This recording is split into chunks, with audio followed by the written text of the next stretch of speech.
Throughout his career, Punk rose to become one of the biggest names in professional wrestling, achieving great success in promotions like Ring of Honor, WWE, and All Elite Wrestling. He even stepped outside the wrestling world to explore mixed martial arts, competing in a couple of fights with the UFC. What sets Punk apart is his ability to keep his character fresh by constantly evolving. Let's take a closer look at the many distinct looks he has adopted over the course of his career. Professional wrestling is my life!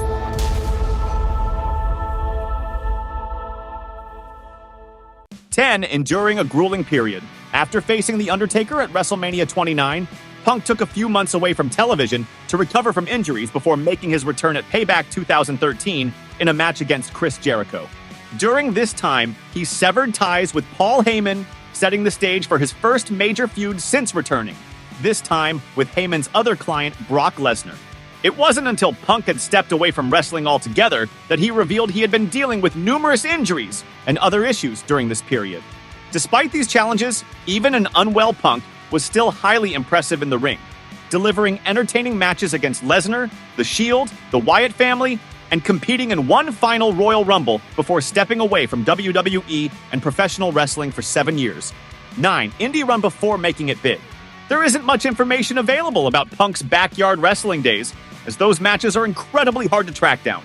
However, his early independent career with promotions like IWA Mid-South, Mid-American Wrestling, and International Wrestling Cartel is far more documented. This period also saw Punk's debut in notable companies such as TNA and Ring of Honor. During this time, many of Punk's matches featured opponents like Colt Cabana, Adam Pearce, Ace Steel, and Chris Hero figures, who would go on to play significant roles in his career. Even in these early days, it was clear that Punk possessed a unique quality that set him apart, and this talent only became more evident as he continued to grow in the industry. 8. Arrival in the WWE. Punk's departure from Ring of Honor was a major moment, as he had been hinting at leaving the promotion to join WWE for some time. When the move finally happened, Punk first went to Ohio Valley Wrestling, where he won the OVW Heavyweight Championship before making his way to WWE's main roster. Although his rise wasn't instant, Punk quickly became the face of the ECW brand, taking part in high-profile matches such as a Survivor Series tag match alongside D-Generation X and the Money in the Bank ladder match at WrestleMania 23. After holding the ECW championship for several months, Punk was drafted to Raw during the 2008 WWE Draft, marking the next big step in his career. 7. Bursting onto Raw and SmackDown. At WrestleMania 24, Punk secured the first of his 2 back-to-back Money in the Bank victories. This win marked his transition from ECW and led to him quickly capturing the World Heavyweight Championship. However, his first reign was far from ideal, ending abruptly when he was attacked backstage before his scheduled title defense at Unforgiven 2008. Punk's reigns with the World Tag Team and Intercontinental Championships helped him gain even more popularity with the fans. Eventually, the opportunity arose for Punk to redeem his initial World Heavyweight Championship run. After winning his second Money in the Bank ladder match, he cashed in the briefcase and began an iconic feud with Jeff Hardy, arguably one of the best rivalries of his career. 6. Hell froze over. After the tumultuous end to Punk's run with All Elite Wrestling, his options for continuing his career in a major promotion were limited. However, his return at Survivor Series 23 sent shockwaves through the wrestling world, as the crowd erupted when Cult of Personality by Living Colour played following the main event. Shortly after his return, Punk had a few matches against Dominic Mysterio at live events before entering the 2024 Royal Rumble. Unfortunately, an injury sustained during the match sidelined him for a while, though he remained active on television. During this time, he began a feud with Drew McIntyre, which culminated in their first clash at SummerSlam 2024, with Seth Rollins stepping in as the special guest referee. 5. Long-awaited return to wrestling. While Punk's return to WWE in 2023 was a shocking moment, his comeback to professional wrestling in 2021 remains one of the most surprising and impactful moments of the decade so far. Appearing genuinely happier than ever, Punk expressed his desire to work with and elevate the younger generation of talent, starting with a fantastic program against Darby Allin. That mindset carried on as Punk took his first AEW loss to MJF before climbing his way to the AEW World Championship. However, things began to unravel as injuries and backstage issues kept him out of action. Punk's AEW run ultimately came to an end in 2023, closing with a memorable match against Samoa Joe at All In London.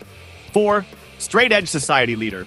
After losing the World Heavyweight Championship for the second time, Punk reinvented himself with a new character built around his Straight Edge Society. The group began to gain traction with Luke Gallows, formerly known as Festus, joining first, followed by Serena Deeb. While the faction didn't achieve much success in terms of championships, Punk lost several high-profile matches to opponents like Rey Mysterio and Big Show. However, the Straight Edge Society succeeded in making Punk one of the most despised figures in WWE, while simultaneously boosting the credibility of anyone who managed to defeat him. 3. The Summer of Punk. Riding a massive wave of hype, Punk won the WWE Championship for the first time by defeating John Cena at Money in the Bank 2011, held in his hometown of Chicago, Illinois. Leading up to the event, Punk had teased leaving WWE with the title due to his expiring contract, even hinting at taking the championship to promotions like New Japan and Ring of Honor. However, Punk returned to WWE shortly after to face Cena in a rematch at SummerSlam. That night, Alberto Del Rio cashed in his Money in the Bank briefcase, ending Punk's title reign after just 28 days.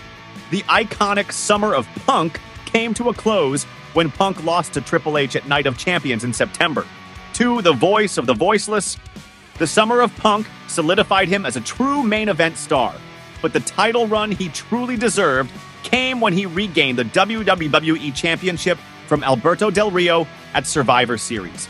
This marked the beginning of a historic year-long reign at the top, during which he defeated major names such as Dolph Ziggler, The Miz, Chris Jericho, Daniel Bryan, and more.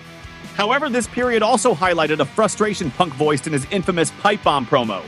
Despite being WWE Champion, he was not given the chance to headline WrestleMania 28, with that honor going to The Rock and John Cena instead. When WrestleMania 29 came around, Punk's reign ended when he lost the title to The Rock at the Royal Rumble, setting up the rematch between Cena and The Rock. 1. The original Summer of Punk.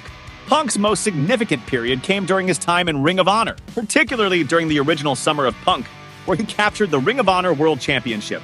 This was a title he had long pursued, dating back to his epic feud with Samoa Joe, which delivered some of the finest wrestling the promotion had ever seen.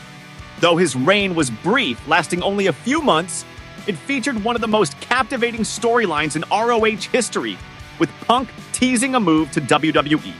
Punk ultimately lost the title in a 4-way elimination match against James Gibson, Jamie Noble, Samoa Joe, and Christopher Daniels.